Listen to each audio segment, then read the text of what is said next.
Spiritual ടോക്സിന്റെ മറ്റൊരു അധ്യായത്തിലേക്ക് എല്ലാവർക്കും ഒരിക്കൽ കൂടി സ്വാഗതം. അടുത്ത 4 വർഷം ചില നക്ഷത്രങ്ങളിൽ ജനിച്ചവരെ കാത്തിരിക്കുന്നത് വൻ നേട്ടങ്ങളാണ്. ജീവിതത്തിൽ വളരെ കഠിന സാഹചര്യങ്ങളിലൂടെ കടന്നുപോയ ഇക്കൂട്ടർക്ക് ഭാഗ്യം വരാൻ പോവുകയാണ്. ജ്യോതിഷപ്രകാരം പല മാറ്റങ്ങളും നക്ഷത്രം അനുസരിച്ച് നടക്കുന്നു. ഇതുപ്രകാരം അടുത്ത 4 വർഷക്കാലം ചില നക്ഷത്രക്കാർക്ക് ഗജകേസരി രാജയോഗം എന്ന് പറയാം. ചില സാഹചര്യങ്ങൾ നിമിത്തം ഈ നക്ഷത്ര ജാതർ ജീവിതത്തിലേറെ അനുഭവിച്ചിട്ടുണ്ട്. ഇതിൽ നിന്നും കരകയറി ഇവർക്ക് വരുന്ന 4 വർഷം വരെ സൗഭാഗ്യം വന്നു ചേരുന്നു. ഇവർക്ക് എല്ലാം തന്നെ ഭാഗ്യമായി ഭവിക്കുന്നു. സമ്പദ് ഭാഗ്യവും സർവൈശ്വര്യവും ഈ നാളുകാർക്ക് ഫലമായി പറയാം. ഇവർ കൈവയ്ക്കുന്നത് എന്തും വിജയമായി മാറുന്നു. ഇത്തരത്തിലെ ചില നക്ഷത്രങ്ങളെ കുറിച്ചാണ് ഇന്നത്തെ അധ്യായത്തിൽ ഉൾപ്പെടുത്തിയിട്ടുള്ളത്. ഏതൊക്കെ നക്ഷത്രക്കാർക്കാണ് ഗജകേസരി യോഗം വരാൻ പോകുന്നത് എന്ന് നമുക്ക് നോക്കാം. ആദ്യത്തെ നക്ഷത്രം അശ്വതി, ഭരണി, രോഹിണിയാണ്. ഇവർക്ക് ഭാഗ്യം മാത്രം ഈ നക്ഷത്രജാതർക്കുണ്ടാകുന്നു. ഇവരുടെ ദുഃഖങ്ങളൊക്കെ മാറി വലിയ അവസരങ്ങൾ വരും. ആഗ്രഹിച്ചത് എന്താണോ ഇവർ അത് നേടിയെടുക്കുന്ന സാഹചര്യങ്ങളാണ് ഇവരുടെ ജീവിതത്തിൽ ഇനി ഉണ്ടാകാൻ പോകുന്നത്. ഈശ്വരാനുഗ്രഹം ഏറുന്നു, അത് പ്രത്യേകം പറയേണ്ടതില്ല. ഈശ്വരാനുഗ്രഹം ഉണ്ടെങ്കിൽ നമ്മുടെ ജീവിതത്തിൽ ലഭ്യമാകുന്നതോ കൈപിടിച്ച് നേടാൻ പറ്റാത്തതോ ആയ യാതൊന്നുമില്ല എന്നുള്ളതാണ് നമുക്ക് മനസ്സിലാക്കേണ്ടത്. സർവം ഈശ്വരാത്മകമാണ്, അല്ലെ? ഈശ്വരനോടാണ് എല്ലാ കാര്യങ്ങളും നടന്നു പോകുന്നത്. നമ്മൾ ശ്രദ്ധിച്ചിട്ടുണ്ടാവും, ഒരു മരത്തിൻ്റെ ഒരു ഇല അത് ഒഴിഞ്ഞു വീഴണമെങ്കിൽ അത് ഈശ്വരൻ നിശ്ചയിക്കണം. അല്ലാതെ നമുക്കാർക്കെങ്കിലും അത് ഉറപ്പ് പറയാൻ പറ്റുമോ ഏത് സമയത്താണ് അത് കൊഴിയുന്നതെന്ന്? അപ്പോൾ എല്ലാത്തിലും ഈശ്വരൻ്റെ ഒരു കൈകടത്തൽ ഉണ്ട് എന്നുള്ള കാര്യം എല്ലാവരും മനസ്സിലാക്കണം.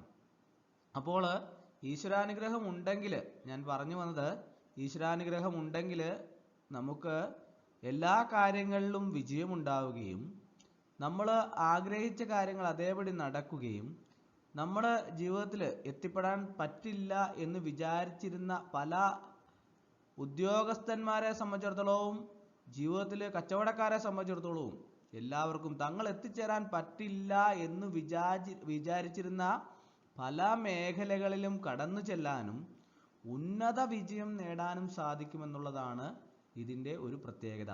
ഭാഗ്യത്തിലേക്കും നേട്ടത്തിലേക്കും ഈ നക്ഷത്രജാതർ കടക്കുന്നു എന്നുള്ളതാണ് ഇവരുടെ പ്രത്യേകത. സമ്പൽ സമൃദ്ധി ഈ നക്ഷത്രജാതർക്ക് വന്നു ചേരുന്നു. അടുത്തത് തിരുവാതിര, ആയില്യം, ഉത്രം എന്നിവയാണ്.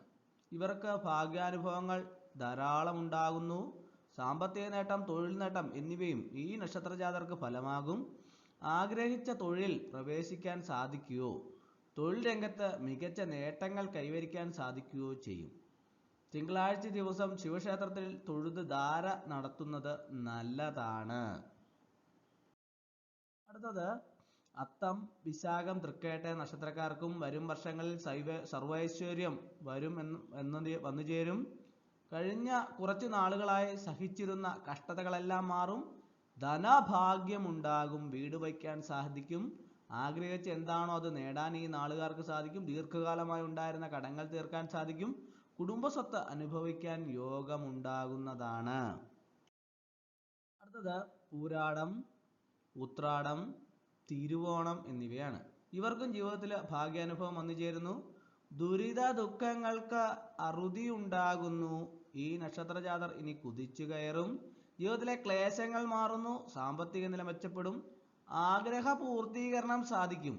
വീടിനും വാഹനാദി സൗകര്യത്തിനും വിദേശവാസത്തിനുമെല്ലാം ഭാഗ്യമുള്ള നാളുകാരാണ് ഇവർ. ദേവീ ക്ഷേത്ര ദർശനം നടത്തുന്നത് നല്ലതാണ്. ദേവീപ്രീതി ഏറെയുള്ള നാളുകാരാണ് ഇവർ.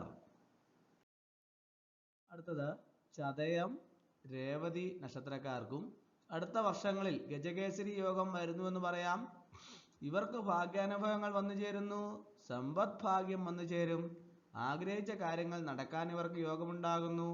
ഇതുവരെ അനുഭവിച്ചിരുന്ന കഷ്ടനഷ്ട ദുഃഖ ദുരിതങ്ങൾക്ക് ഒരു പരിഹാരമുണ്ടാകുന്നു. ധനധാന്യാദിഭാഗ്യവും വസ്തുഭാഗ്യവുമെല്ലാം ഈ നാളുകാരെ തേടിയെത്തുന്നു. തൊടുന്നതെല്ലാം ഭാഗ്യമായി ഈ നാളുകാർക്ക് മാറുന്നു. ഇവർ കുടുംബക്ഷേത്രത്തിൽ തൊഴുന്നത് നല്ലതാണ്. തങ്ങളെ കൊണ്ടുണ്ടാകുന്ന രീതിയിൽ വഴിപാടുകൾ നടത്തുന്നതും ഏറെ ഗുണം നൽകുന്നു. അപ്പോൾ ഇന്നത്തെ അധ്യായത്തിൽ വരുന്ന 4 വർഷക്കാലം ഗജകേസരി യോഗം വരുന്ന നക്ഷത്രക്കാരെ കുറിച്ചാണ് നമ്മൾ പ്രതിപാദിച്ചത്. അപ്പോൾ ഇന്നത്തെ അധ്യായം എല്ലാവർക്കും ഇഷ്ടമായെന്ന് വിചാരിക്കുന്നു. ഒരിക്കൽ കൂടി നന്ദി പറഞ്ഞു നിർത്തട്ടെ. നന്ദി, നമസ്കാരം.